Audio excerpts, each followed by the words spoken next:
Saudari-saudaraku yang terkasih, berjumpa kembali bersama saya Romo Antoro dalam Renungan Harian Minggu 25 September, hari Minggu, Pekan Biasa ke-26.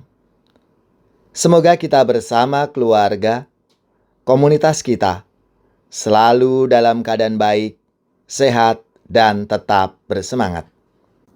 Hari ini kita bersama-sama akan merenungkan Injil Suci menurut Lukas bab 16 ayat 19 sampai 31. Marilah kita mengawali renungan kita dengan tanda kemenangan Kristus. Dalam nama Bapa dan Putra dan Roh Kudus. Amin. Sekali peristiwa, Yesus berkata kepada orang-orang Farisi, "Ada seorang kaya yang selalu berpakaian jubah ungu dari kain halus, dan setiap hari ia bersukaria dalam kemewahan. Dan ada seorang pengemis bernama Lazarus, badannya penuh dengan borok. Ia berbaring dekat pintu rumah orang kaya itu, dan ingin menghilangkan laparnya dengan apa yang jatuh dari meja orang kaya itu. Malahan anjing-anjing datang dan menjilati boroknya. Kemudian matilah orang miskin itu, lalu dibawa oleh malaikat-malaikat ke pangkuan Abraham. Orang kaya itu juga mati, lalu dikubur. Sementara menderita sengsara di alam maut, ia memandang ke atas, dan dari jauh dilihatnya Abraham dan Lazarus duduk di pangkuannya. Lalu ia berseru, 'Bapa Abraham, kasihanilah aku. Suruhlah Lazarus mencelupkan ujung jarinya ke dalam air dan menyejukkan lidahku, sebab aku sangat kesakitan dalam nyala api ini.' Tetapi Abraham berkata, 'Anakku, ingatlah, engkau telah menerima segala yang baik semasa hidupmu, sedangkan Lazarus segala yang buruk. Sekarang ia mendapat penghiburan, dan engkau sangat menderita.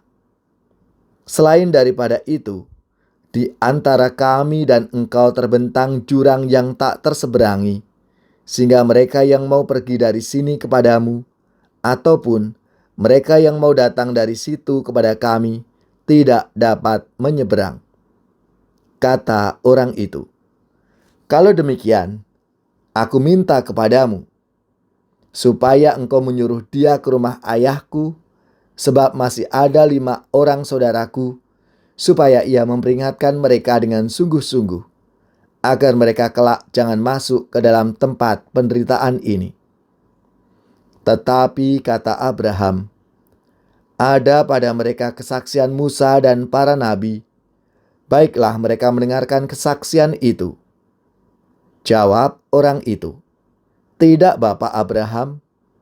Tetapi jika ada seorang yang datang dari antara orang mati kepada mereka, mereka akan bertobat.' Kata Abraham kepadanya, 'Jika mereka tidak mendengarkan kesaksian Musa dan para nabi, mereka tidak juga akan mau diyakinkan, sekalipun oleh seorang yang bangkit dari antara orang mati.' Demikianlah sabda Tuhan. Terpujilah Kristus." Saudari-saudaraku yang terkasih, perumpamaan tentang orang kaya dan Lazarus merupakan salah satu perumpamaan yang populer di kalangan kita, umat Katolik. Perumpamaan itu hendak mengajarkan bahwa gelimang harta benda dan kenikmatan duniawi tidak menjadi ukuran kebahagiaan dan jaminan keselamatan. Kebahagiaan sepenuhnya tidak ditemukan di dunia ini, melainkan dalam kerajaan Allah. Ajakan untuk melihat tujuan sejati kehidupan tidak mudah, karena pandangan yang semakin populer adalah hidup akan berakhir pada kematian dan tidak ada kelanjutannya. Jikalau demikian memang tidak mudah, bahkan tidak bisa meyakinkan mereka.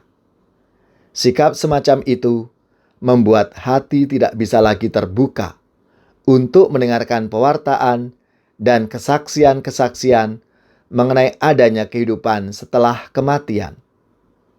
Salah satu alasan untuk tidak percaya adalah belum adanya bukti.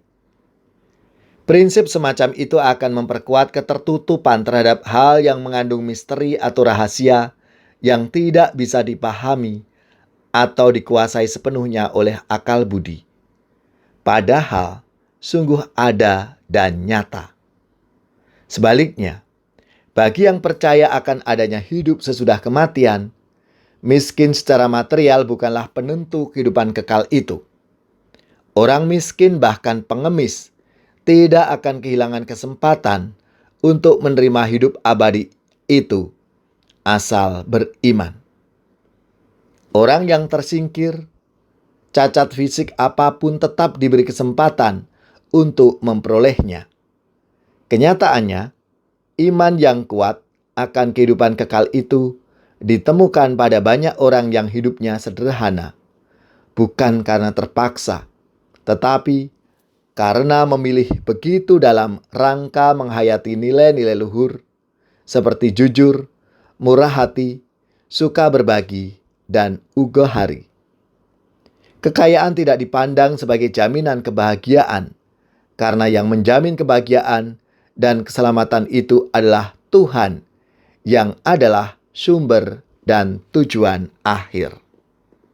Saudari-saudaraku yang terkasih, sebagai orang beriman akan Yesus Kristus, kita mesti semakin menyerupai Dia yang telah rela menjadi miskin demi kita, supaya berkat kemiskinannya kita menjadi kaya. Kita mesti bersikap miskin di hadapan Allah dan kaya dalam kemurahan hati.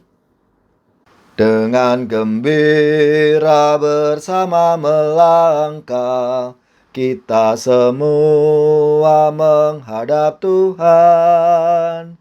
Bertepuk tangan nyanyi sukaria, sebab besar kasih setianya. Angkatlah hati jiwa, mohon rahmat berlimpah, agar kita pun pantas berkenan kepadanya.